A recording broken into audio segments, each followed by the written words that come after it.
ஒரு கிருஷ்ண பக்தைக்கு மிக முக்கியமான பொறுப்பு கொடுத்திருக்காரு அமெரிக்க அதிபராக தேர்ந்தெடுக்கப்பட்ட டொனால்ட் ட்ரம்ப். இவங்க டைரக்டர் ஆஃப் நேஷனல் இன்டெலிஜென்ஸ் அப்படின்ற பொறுப்பை வகிக்க போகிறாங்க. இந்த டைரக்டர் ஆஃப் நேஷனல் இன்டெலிஜென்ஸ்க்கு டைரக்டராக துல்சி கபாடை தான் நியமிச்சிருக்காரு டொனால்ட் ட்ரம்ப். இவங்க பகவத்கீதை மீது கை வச்சு பொறுப்பேற்றுக்கிட்டாங்க அப்படின்றது குறிப்பிடத்தக்கது. இவங்க காங்கிரஸ் உமனாக இருக்கும்போது வரலாற்று சிறப்புமிக்க சாதனையாக அமெரிக்காவில் முதல் காங்கிரஸ் உமனாக பகவத்கீதை மீது கை வச்சு பொறுப்பேற்றுக்கிட்டாங்க. அது மட்டும் இல்லாமல் ட்ரம்பினுடைய அதிகாரிகள், அது மட்டும் இல்லாமல் அமைச்சர்கள் நியமனங்கள் எல்லாமே இந்தியாவுக்கு ஆதரவாகவும் சைனாவுக்கு எதிராகவும் இருக்குது அப்படின்ற மாதிரி வாஷிங்டன் முழுக்கவும் ஏன் அமெரிக்கா முழுக்கவுமே பேசப்படுது. அதில் ஒரு மிக முக்கியமான விஷயம் தான் துல்சி கபாடினுடைய இந்த டைரக்டர் ஆஃப் இன்டெலிஜென்ஸ் அப்படின்ற ஒரு நியமனம். இவங்க நிறைய இடங்களில் இந்தியாவுக்கு ஆதரவான கருத்துக்களையும் இந்திய அரசுக்கு ஆதரவான கருத்துக்களையும் வெளிப்படுத்தியிருக்காங்க. இந்தியாவுக்கு எதிரான நாடுகளுக்கு எதிராக பேசியிருக்காங்க. இவங்க 2022 தான் ட்ரம்பினுடைய ரிப்பப்ளிகன் பார்ட்டியிலே சேர்ந்தாங்க.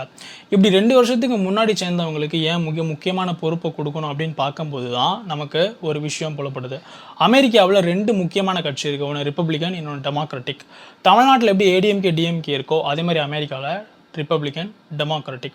இந்த டெமோக்ராட்டிக் பார்ட்டியில் நமக்கு எல்லாத்துக்கும் தெரிஞ்ச கமலா ஹாரிஸ் இந்திய வம்சாவளியை சேர்ந்தவங்க போட்டி போட்டு தோற்று போனாங்க. டொனால்ட் ட்ரம்ப் அதிபர் ஆகிட்டார் இந்த எலெக்ஷனில் ஜெயிச்சு. இந்த அமெரிக்கன் எலெக்ஷன் ப்ராசஸில் மிக முக்கியமாக நிறைய விஷயங்கள் நடக்கும். அதில் ஒரு விஷயம் தான் பிரசிடென்ஷியல் டிபேட்.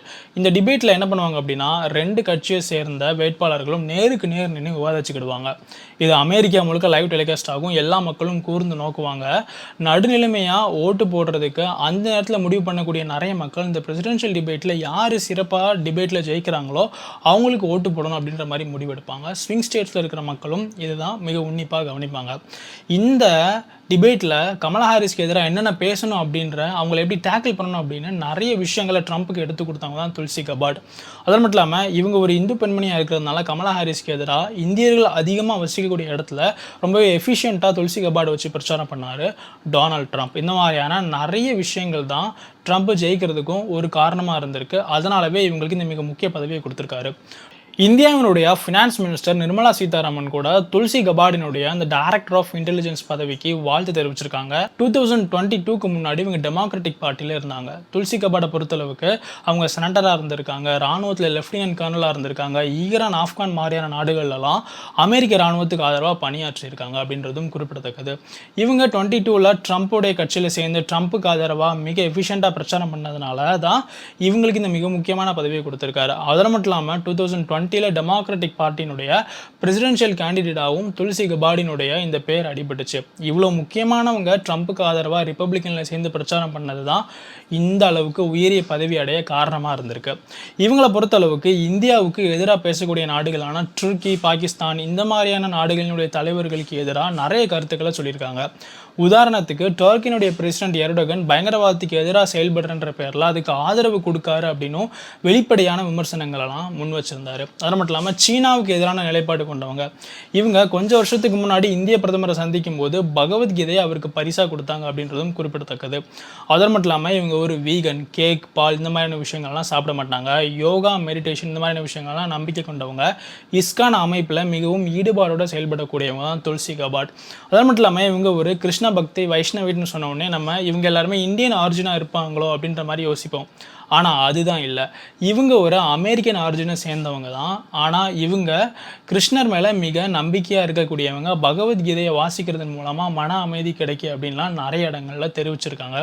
அதோடு மட்டும் இல்லாமல் துல்சி கபாடை பொறுத்தளவுக்கு டைரக்டர் ஆஃப் நேஷனல் இன்டெலிஜென்ஸ் அப்படின்ற பொறுப்பில் இருக்கும்போது நிறைய இந்த FBI, டீப் ஸ்டேட் மாதிரியான அமைப்புகள்லாம் இந்தியாவுக்கு எதிராக செயல்படும்ல, அதை எதிர்த்து இவங்க அங்கே செயல்படுவாங்க அப்படின்ற மாதிரி சொல்லப்படுது. ஏன்னா FBI இருக்கட்டும், டீப் ஸ்டேட்டாக இருக்கட்டும், இது எல்லாத்து மேலேயும் ட்ரம்ப்புக்கு ஒரு நல்ல அபிப்பிராயம் இல்லை. ஏன்னா அவர் எதிர்கட்சியாக இருக்கும்போது, ஜோ பைடன் டெமோக்ராட்டிக் பார்ட்டி ஆளுங்கட்சியாக இருக்கும்போது இந்த மாதிரியான நிறைய அமைப்புகளை பயன்படுத்தி டொனால்ட் ட்ரம்ப்புக்கு தொடர்ந்து தொல்லை கொடுத்துக்கிட்டே இருந்தது டெமோக்ராட்டிக் பார்ட்டி. இதை நிறைய இடங்களில் டொனால்ட் ட்ரம்ப்பை விமர்சனம் பண்ணியிருக்காரு. இந்த மாதிரியான நிறைய விஷயங்கள் தான் அவருடைய ஆதரவாளர்களை அவர் ஆட்சியில் இருக்கும்போது அந்த அமைப்புக்கு தலைவர்களாக நியமிக்க வச்சு அந்த அமைப்பையே மொத்தமாக டிஸ்மேண்டில் பண்ணி புதிய நிறைய நியமனங்களை அங்கே இந்த வருஷம் ட்ரம்ப் பண்ண போகிறார் அப்படின்ற மாதிரிலாம் சொல்லப்படுது. அது மட்டும் இல்லாமல் இன்னும் நிறைய முக்கியமான அப்பாயின்மெண்ட்டை ட்ரம்ப் பண்ணியிருக்காரு. என்னெல்லாம் அப்படின்னா அது இந்த chief of the staff White House அப்படின்னு சுசி வைல்ஸ் அப்படின்றவங்களுக்கு பதவி கொடுத்துருக்காரு. அது மட்டும் இல்லாமல் இவர் வந்துட்டு செக்ரட்டரி ஆஃப் டிஃபென்ஸ் அப்படின்ற ஒரு பதவிக்கு பிட் கெட்சன் அப்படின்றவருக்கும் கொடுத்துருக்காரு. இவர் ஃபாக்ஸ் நியூஸ் சேனலில் ட்ரம்ப்புக்கு ஆதரவாக பேசக்கூடியவர், ட்ரம்ப்பினுடைய லாயலிஸ்ட். அது மட்டும் இல்லாமல் அட்டார்னி ஜெனரல், ஜஸ்டிஸ் டிபார்ட்மெண்ட்டே இதுக்கு கீழே தான் வரும். FBI மாதிரியான 17 அமைப்புகள் இதுக்கு கீழே வரும். அதில் மேட் கெட்சன் அப்படின்றவருக்கும் ட்ரம்ப் மிக முக்கியமான பதவியை கொடுத்துருக்காரு. இவர் மேலேயே FBI நிறைய வழக்கு போட்டிருக்காங்க. அதனால் இந்த நியமனம் அமெரிக்கா முழுக்க துல்சி கபார்டினுடைய நியமனத்துக்கு இணையாக பரபரப்பாக பேசப்பட்டுச்சு அப்படின்ற மாதிரியும் சொல்லுதாங்க.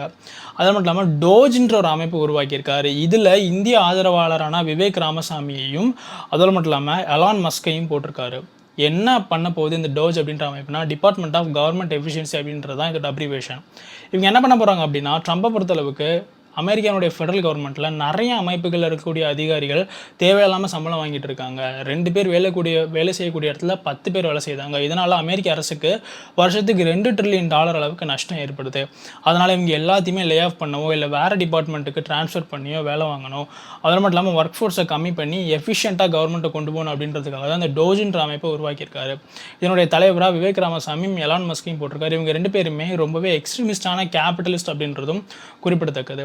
இவங்க என்ன மாதிரியான நடவடிக்கைகள்லாம் எடுக்க போகிறாங்க அப்படின்னு வரக்கூடிய காலங்களில் தான் நமக்கு தெரியும். இந்த அமைப்பு வந்துட்டு அரசாங்கத்தினுடைய ஒரு அங்கம் இல்லை அப்படின்னாலும் அரசாங்கத்துக்கு அட்வைசரி கொடுக்கக்கூடிய அமைப்பு. எலான் மஸ்காக இருக்கட்டும், விவேக் ராமசாமியாக இருக்கட்டும், ட்ரம்ப்புக்கு அமெரிக்கா முழுக்க மிகப்பெரிய ஆதரவு திரட்டினவங்க அப்படின்றதும் குறிப்பிடத்தக்கது. அமெரிக்காவுடைய 47வது அதிபராக தேர்ந்தெடுக்கப்பட்ட ட்ரம்ப் ஜார்ஜ் புஷ், அதாவது ரிப்பப்ளிகன் பார்ட்டியினுடைய ஜார்ஜ் புஷ்ஷோடையும் அதிக வாக்குகள் வாங்கியிருக்காரு. கமலா ஹாரிஸ்க்கு எதிராக 40 லட்சம் அதிக வாக்குகள் வாங்கி சாதனை படைச்சிருக்காரு டொனால்ட் ட்ரம்ப் ரிப்பப்ளிகன் பார்ட்டியில்.